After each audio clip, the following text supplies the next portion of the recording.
Welcome to this bonus episode of Shine On Policycast, where we share 5 numbers in 5 minutes or less to update you about the solar market in Europe. I'm Bethany, and today I'm joined by Antonio Arruebo, our Market Analyst at SolarPower Europe, covering storage. So hi, Antonio, welcome Hello, aboard. Bethany. Thank you very much for the invitation. So this year we launched another edition of our EU Market Outlook on battery storage, which is a critical topic for solar and for renewables in general. Batteries and storage are really integral to the system and the ability for us to add more solar and more renewables to the energy system. So we've got plenty to say on the topic, but the challenge now for you, Antonio, is in 5 minutes to give us 5 key numbers from this report and tell us a little bit about the battery market in Europe. So 3, 2, 1, and you're off. Lovely, let's get started. So the first key number that I want to mention is meant to set the stage for the following numbers. And that's essentially the total operating battery storage fleet at the end of 2023 in Europe. And that's 36 gigawatt hours. Europe, for us, we were accounting for the European Union, Switzerland, and the United Kingdom. Mm-hmm.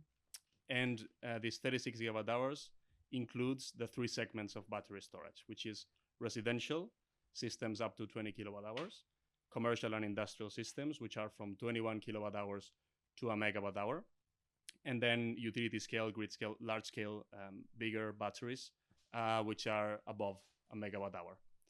And this gigawatt hour metric is essentially the storage capacity of a battery asset. And it translates into the amount of power that the system can charge and discharge at any given moment. And for how long can it sustain it? Is it 1 hour? Is it 2 hours? Is it 3 hours or even more? So that's the first key number to set the stage and the context. Then if we go into the breakdown of installations, more than 60% of the battery installations has happened in the residential segment. And this is truly fascinating. It's a really cool figure because people tend to believe that the energy transition is happening at the large scale. But for the battery revolution, it happened way earlier at the small scale level and at the height of the energy crisis. So truly, families were driving the energy transition at times of crisis, which is truly astonishing. And that's the first reason why this battery revolution happened over the last 2 years.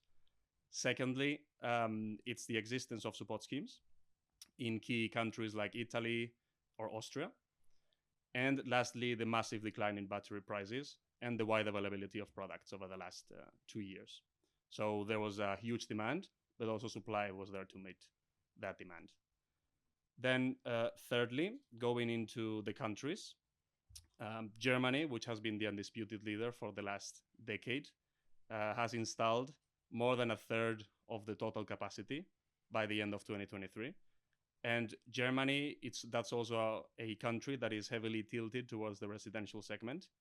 And it has the largest residential and household segment in Europe and probably in the world, which is truly remarkable.